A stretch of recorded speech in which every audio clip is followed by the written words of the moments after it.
dia mengeluarkan mani dengan, kalau jumhur ulama berpendapat batal. Tetapi Imam Ibnu Hazm, Imam Asy-Syaukani dan Syekh Al-Albani rahimahumullah berpendapat bahwa itu tidak membatalkan puasa. Dan ini kuat karena nggak ada dalil yang mengatakan batal. Dia berdosa dengan istimna itu, dia mengeluarkan mani dengan onani itu, dia berdosa. Tapi puasanya tidak batal. Assalamualaikum warahmatullahi wabarakatuh. Bismillah walhamdulillah wala haula wala quwata illa billah. Wassalatu wassalamu ala Rasulillah Sayyidina Muhammad ibn Abdullah wa ala alihi wa sahbihi wa mawalah, amma ba'du. Saudara-saudaraku, sahabat-sahabatku, kaum muslimin wal muslimat yang dirahmati Allah Subhanahu wa taala, berjumpa lagi dengan kami. Alhamdulillah, segala puji bagi Allah Subhanahu wa taala. Ada hal yang perlu kita respon tentang fatwa salah satu dari ulama Wahabi, yaitu Ustadz Yazid Jawas. Suatu ketika Ustadz Yazid Jawas menyampaikan di tengah-tengah jamaahnya tentang hal-hal yang membatalkan puasa. Kemudian sampai pada pembahasan yang terakhir, di antara yang membatalkan puasa adalah jima. Lalu di antara jamaah itu ada yang bertanya tentang masalah onani. Bagaimana tentang hukum onani, apa bisa membatalkan puasa atau tidak? Kurang lebihnya begitu. Lalu bagaimana jawaban Ustadz Jawas itu? Maka beliau menjawab bahwa onani menurut jumhur ulama membatalkan puasa. Sedangkan menurut Imam Asy-Syaukani dan Imam Ibnu Hazm dan juga Syekh Albani, yang mana Syekh Albani itu merupakan salah satu tokoh dari Wahabi, maka onani itu tidak membatalkan puasa, dan itu adalah pendapat yang kuat. Itu menurut beliau. Maka saya juga heran, kenapa kalau urusan syahwat itu ulama Wahabi itu memilih yang ringan, sedangkan masalah ziarah kubur yang nyata-nyata disunnahkan, ternyata orang yang ziarah kubur dianggap pelaku bid'ah, pelaku syirik. Terus bagaimana menurut kami tentang pendapat Ustadz Jawas itu, bahwa onani itu menurut pendapat yang kuat, onani itu tidak membatalkan puasa. Maka lebih jelasnya saya akan membacakan hadis yang diriwayatkan oleh Imam Al-Bukhari, dan ini adalah hadis sahih. Bismillahirrahmanirrahim. Haddatsana Abu Nu'aimin haddatsana Al-A'mash an Abi Shalihin an Abi Hurairah radhiyallahu anhu anin Nabi sallallahu alaihi wasallam qala.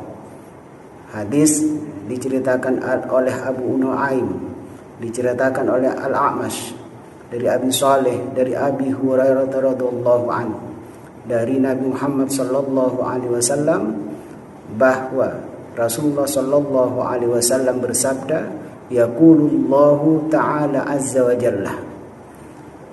Kata Rasulullah sallallahu alaihi wasallam bahwa Allah Subhanahu wa taala berfirman. Ini Ustadz Jawas bilang bahwa onani tidak membatalkan puasa karena tidak bisa dikiaskan dengan jima, dan itu tidak ada dalil yang kuat. Maka ini menurut saya ini sudah kuat, karena dalil ini adalah merupakan firman Allah Subhanahu wa taala, tapi disebut dengan hadis qudsi karena tidak tertulis di dalam Al-Qur'an. Allah Subhanahu wa taala berfirman, "As-shaumu li", puasa untukku, wa ana ajzi bihi, dan aku yang akan membalasnya. Tapi bagi siapa puasa itu yang akan dibalas oleh Allah Subhanahu wa taala, yada'u syahwatahu, orang yang berpuasa itu meninggalkan syahwatnya. Jadi meninggalkan syahwatnya. Kalau onani berarti itu timbul dari syahwat, berarti tidak meninggalkan syahwatnya. Maka mungkin Ustaz Jawas itu tidak menjumpai hadis ini. Setelah meninggalkan syahwatnya, wa aklahu, dan juga makanannya ditinggalkan, wa syurbahu, dan juga meninggalkan minum, min ajli, karena aku. Jadi ini sudah jelas bahwasanya puasa yang akan dibalas oleh Allah, dan orang yang berpuasa karena Allah pasti meninggalkan syahwatnya, meninggalkan makanannya, dan juga meninggalkan minumannya. Hanya karena siapa? Hanya karena Allah Subhanahu wa taala. Hadis diriwayatkan oleh Al-Bukhari.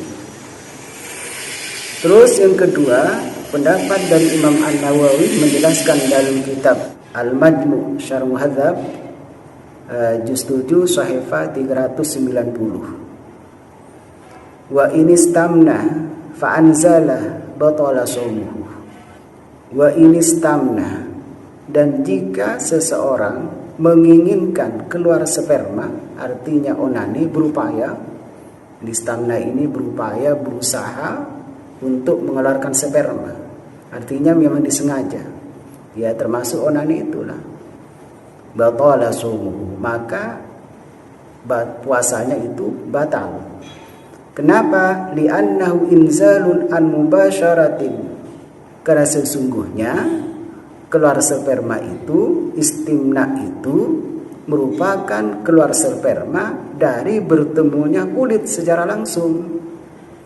Fahuwa kal inzali anil kublati, maka status hukumnya sama dengan mengeluarkan sperma dengan cara mencium. Hukumnya sama dengan keluar mani akibat mencium. Jadi tetap batal. Terus di dalam kitab Nihayatuz Zin, wa istimna'un ay talabu khurujil mani, menginginkan keluarnya sperma, wa huwa mubtilun lis-shaumi, maka hal itu membatalkan terhadap puasa mutlaqan, secara mutlak. Sawa'un kana biyadi au biyadi halilatihi, sama saja mengeluarkan sperma itu melalui tangannya sendiri atau tangan keluarganya, au ghairihima, atau selain dari keduanya, bihailin, baik dengan cara ada penghalang, aula, atau tanpa penghalang, bisyahwatin aula, baik dengan bersyahwat atau tidak. Jadi ini sudah jelas, mengeluarkan sperma dengan keinginannya sendiri, artinya disengaja, baik dengan tangannya sendiri atau tangan orang lain, atau dengan memakai hail, penghalang atau tidak, baik dengan syahwat atau tidak, tapi dengan tujuan istimna, ingin mengeluarkan sperma, mubtilun lis-shaumi. Ini dapat membatalkan puasa secara mutlak. Ini menurut Imam An-Nawawi, salah satu madhab Imam Syafi'i. Kemudian Ustadz Jawas itu mengikuti pendapatnya Imam Asy-Syaukani dan Imam Ibnul Hazm, dan juga Syekh Albani. Perlu diketahui oleh Yazid Jawas bahwa Imam Asy-Syaukani dan Imam Ibnul Hazm itu pendapatnya tidak bisa dijadikan rujukan hukum. Kenapa? Karena keduanya itu tidak termasuk madhab yang 4, keluar dari madhab yang 4, tidak mengikuti madhab yang 4. Maka kalau mengikuti pendapat di luar madhab yang 4, maka tidak bisa dibenarkan. Sebagaimana dijelaskan oleh Ibnu Hajar Al-Haytami, anna taqlida ghairil a'immati, bahwa sesungguhnya bertaklid kepada selain imam yang empat al-arba'ati radhiyallahu anhu la yajuzu fil ibtina'i, tidak boleh di dalam berfatwa, wala fil qada'i, dan juga tidak boleh di dalam memutuskan hukum kalau bertaklid kepada selain imam yang empat, termasuk juga bertaklid kepada Imam Asy-Syaukani dan juga Imam Ibnul Hazm. Nah, maka tidak dibenarkan. Makanya jangan bertaklid kepada Imam Asy-Syaukani di dalam berfatwa dan juga di dalam memutuskan hukum. Itu tidak dibenarkan menurut Ibnu Hajar Al-Haytami. Wa amma fi amalil insani li nafsihi, dan adapun di dalam amalnya manusia mengamalkan dengan sendirinya, diamalkan dirinya sendiri, fayajuzu takliduhu, maka boleh untuk bertaklid li ghairil arba'ati, pada selain imam yang empat, mimma yajuzu takliduhu, tapi yang boleh untuk diikuti, la kasyiati wa ba'dil zahiriyati, bukan golongan Syiah dan al-Zahiri. Maka sudah jelas menurut pemahaman kami dan min ahli sunnah wal jamaah, maka tidak boleh bertaklid kepada Imam Asy-Syaukani dalam hal ini, dan juga tidak boleh bertaklid kepada Ibnu Hazm karena tidak termasuk salah satu mazhab yang empat.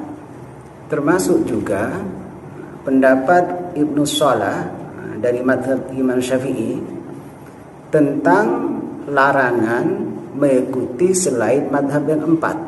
Nah, dijelaskan dalam kitab Bughyatul Mustarsyidin, baik dipakai pribadi atau untuk berfatwa, maka selain pendapat imam yang empat itu jangan diambil, jangan dijadikan rujukan hukum.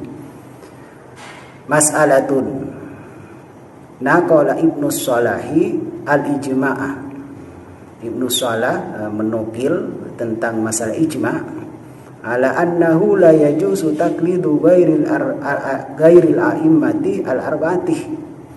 Maka sesungguhnya tidak boleh bertaklid atau mengikuti selain imam yang empat, walaupun diamalkan sendiri atau untuk berfatwa, lebih-lebih untuk memutuskan hukum. Dari dua pendapat ini sudah jelas bahwa kita ini dilarang untuk mengikuti pendapat yang tidak mengikuti mazhab yang empat atau keluar dari mazhab yang empat. Jadi menurut kami, dengan berbagai dalil yang telah kami sampaikan, onani itu membatalkan terhadap puasa.